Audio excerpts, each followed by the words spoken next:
Saudações amigos e alunos do NEAF, tudo bem com vocês? Começando mais um Top Atualidades, o 1º de julho, não é?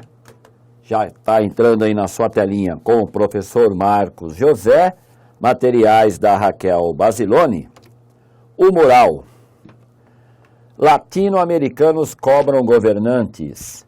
FMI confirma calote da Grécia e declara o país em moratória. Prazo das negociações da questão nuclear iraniana estende-se até 7 de julho. Oposição republicana ameaça frear a embaixada em Cuba e Dilma e Obama firmam acordo para o clima e menor burocracia para viagens. Viagens, o pessoal quer ir gastar lá nos Estados Unidos, o que é direito de cada um. Então, vamos iniciando então aqui o Top Atualidades, que tem como aula especial uma questão aí sobre, várias questões sobre os presidentes aqui latino-americanos. Legal?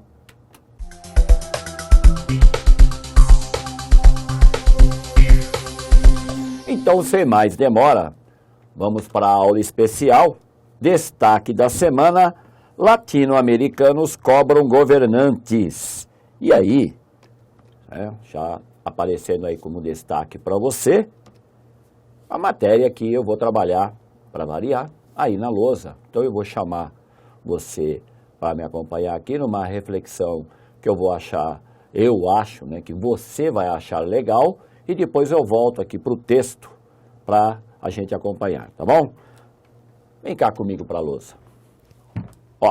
Então nós temos aqui, meu querido aluno e candidato, o seguinte: onda vermelha, porque o texto que eu vou mostrar para vocês, ele vai tratar daquilo que vem hoje ocupando uma parte dos países aqui latino-americanos, que é a insatisfação com os presidentes. Então, a questão não é só aqui com a Dilma Rousseff no Brasil. Nós temos na Argentina, nós temos no Chile e principalmente, o pior de todos, que é a Venezuela. Então, vou fazer aqui um apanhado de como está a América Latina em termos de presidentes, que há os presidentes de direita, em azul, vendo aqui, o México, a Colômbia, o Peru, o Paraguai, e os presidentes que são mais à esquerda, que nós chamamos de onda vermelha.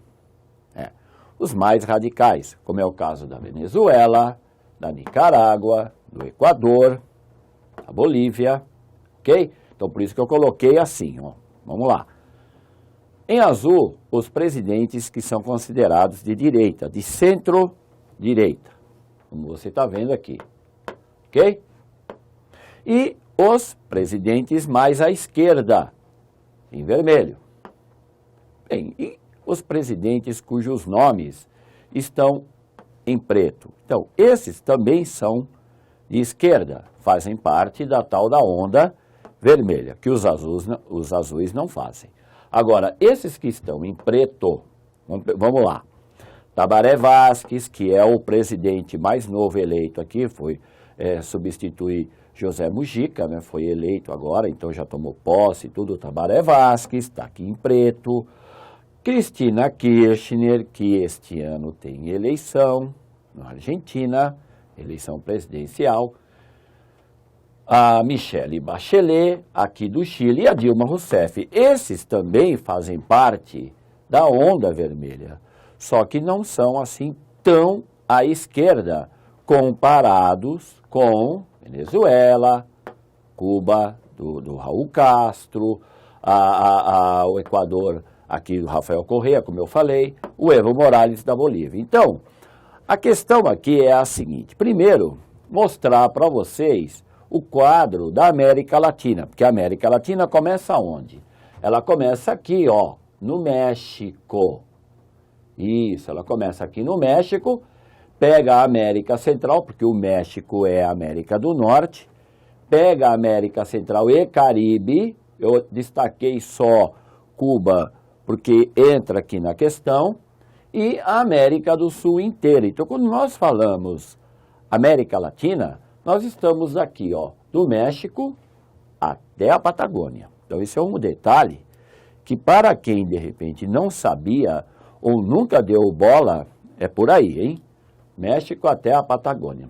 Segundo dado, quais são os presidentes que estão enfrentando aí uma oposição, inclusive nas ruas, porque o seu governo não anda muito bem. Então vamos a eles. Primeiro, o pior de todos, o Nicolás Maduro, aqui da Venezuela. Legal? Dilma Rousseff, que tem entre os presidentes aqui, tem o menor índice de aprovação, segundo a Folha de São Paulo, chega a menos de 10%. Cristina Kirchner, a Argentina também está passando aí por um momento econômico e político ruim, então a imagem de Cristina Kirchner está bem arranhada, e Michelle Bachelet, cujo filho foi envolvido aí numa corrupção, ela que já governou o Chile por 8 anos e quando deixou o país teve uma grande aprovação, muito perto do que Lula teve aqui no Brasil, hoje também está enfrentando aí algumas dificuldades por causa dessa questão que é a corrupção. Então, Nicolás Maduro, Michelle Bachelet, Cristina Kirchner e Dilma Rousseff estão aí dentro do assunto que está lá no texto, que depois eu vou passar para você, que é a oposição. Não só política, mas também oposição feita nas ruas, né? A descontentamento do eleitor. Agora, aproveitando então o texto, aproveitando aqui o assunto, eu vim por bem lembrar você sobre o que é essa tal onda vermelha, que começou em 98 com a eleição do Hugo Chávez e Luiz Inácio Lula da Silva em 2002. A partir daí, algo inédito aqui no continente, nós tivemos vários presidentes de partidos de esquerda sendo eleitos. Então, hoje, inclusive, isso é considerado um fenômeno.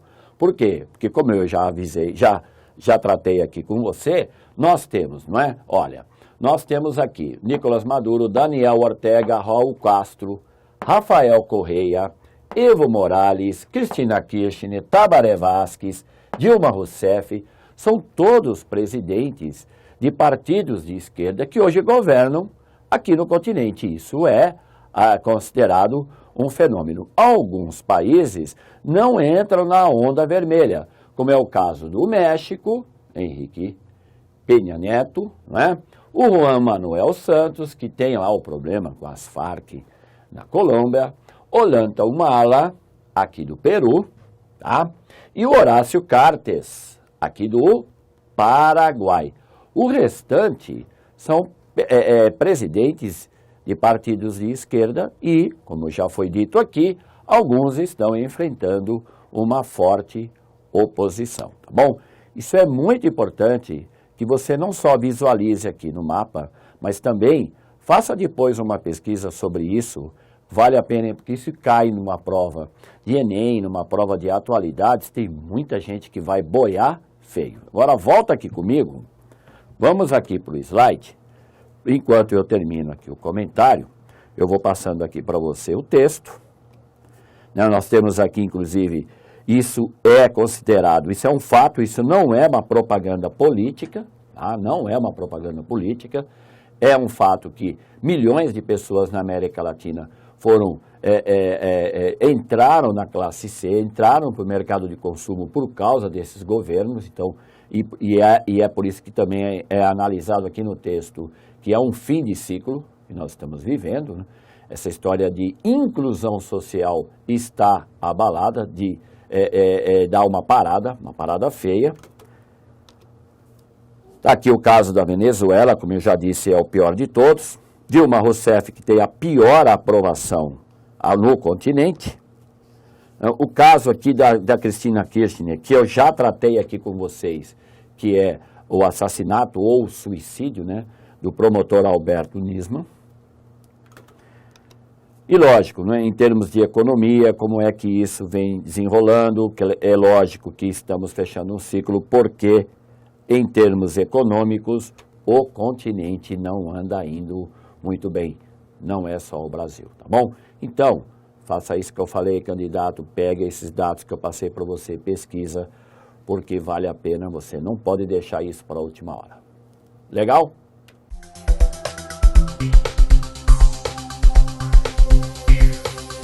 Continuando então o nosso top atualidades, de 30 de junho a 6 de julho, está aí o moral que eu já comentei com vocês.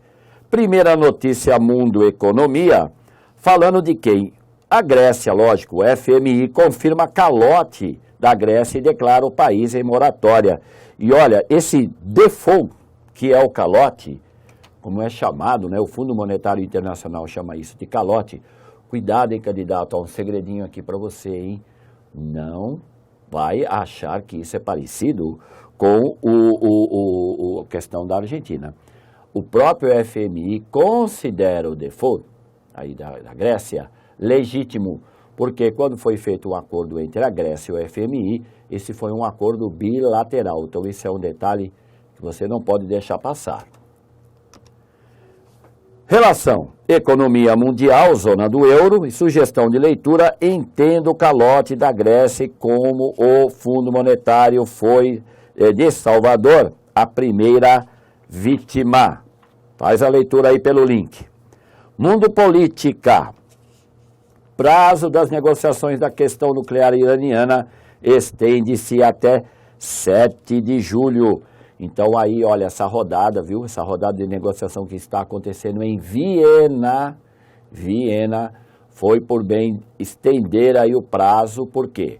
Porque, de acordo, né, isso quem está falando é a Agência Internacional de Energia Atômica. De acordo com a agência, o Irã vem seguindo à risca tudo o que foi combinado. Então, toma cuidado, não deixa para a última hora para ler sobre isso. Relação energia nuclear, disputas de poder entre Estados Unidos e Irã. Sugestão de leitura, acordo nuclear está mais perto do que nunca, diz chanceler do Irã. Link para você conferir. Mundo Relações Internacionais. Oposição republicana ameaça frear a embaixada em Cuba. Então tá aí, lógico, os republicanos que são oposição não pode facilitar as coisas para o seu Barack Obama. Quando vai abrir uma embaixada num país, como é o caso da reabertura da embaixada dos Estados Unidos em Cuba, o legislativo não pode se intrometer. Isso é uma questão do executivo. Agora, onde o legislativo pode atrapalhar? Na liberação, por exemplo, do orçamento. A hora que foi feito o orçamento para fundar ou construir um prédio, reformar um prédio lá em Cuba, aí o legislativo pode atrapalhar, é o que os republicanos estão querendo fazer. Legal?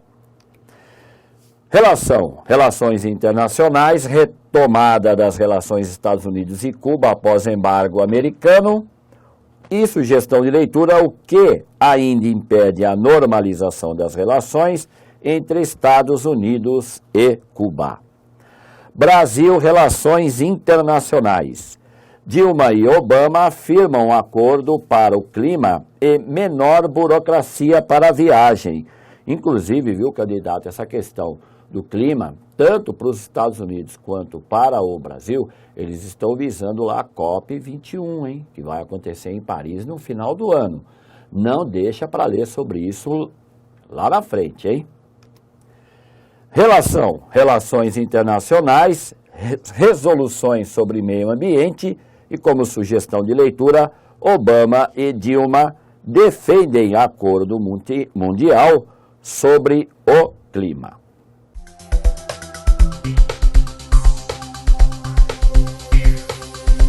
Então vamos ao desafio, né, a solução do desafio da semana passada.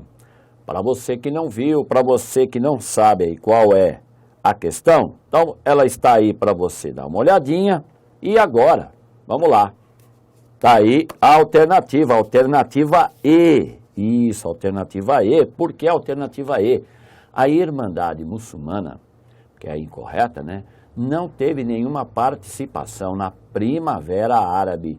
Primavera Árabe que começou no finalzinho de dezembro, lá para dezembro de 2010, até hoje é um assunto que não caduca. Nós temos aí toda uma crise instalada no mundo árabe, cuidado, hein? No mundo árabe, você que me acompanha já sabe que árabe é língua, não é religião, mas lógico, onde predomina a religião islâmica praticada pelos muçulmanos.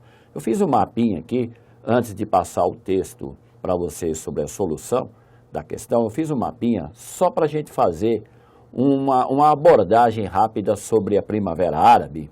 Vem aqui comigo, ó. Vamos lá para a lousa? Isso, agora entrou a lousa, legal. Olha, aqui, ó.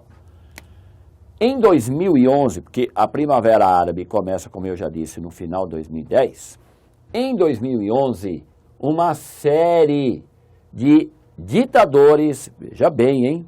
Ditadores que tinham apoio, inclusive, de países democráticos do Ocidente, tanto da Europa quanto dos Estados Unidos, foram sendo derrubados por esse movimento chamado de Primavera Árabe, que foi um movimento sem a participação de partido político, sem a participação de instituições religiosas, seja ela a Irmandade Muçulmana, e você não pode fazer a confusão, achar que a Irmandade Muçulmana é um órgão terrorista, não é. Ela é a mais poderosa instituição religiosa do mundo árabe. Sem a participação da Irmandade, nós tivemos aqui, ó, o Ben Ali da Tunísia, que caiu. Tunísia, onde agora teve o atentado, né? Você que viu aqui, vem acompanhando aqui o Top Atualidades, deve lembrar o atentado que teve. O Ben Ali na Tunísia. Depois o Hosni Mubarak do Egito, não é? Muammar Gaddafi, que era entre os ditadores o mais famoso, né? Excêntrico, cheio de mania, então, da Líbia, caiu. E o Ali Saleh, aqui do Iêmen. Iêmen que está tendo aí um problemão, né? Tanto com alguns ataques aí feitos por membros do Estado Islâmico, como também, né, da Al-Qaeda aqui do Iêmen. Então, agora, a Primavera Árabe, ela também ocorreu sem a derrubada dos seus governos, mas ocorreu também na Jordânia, não é?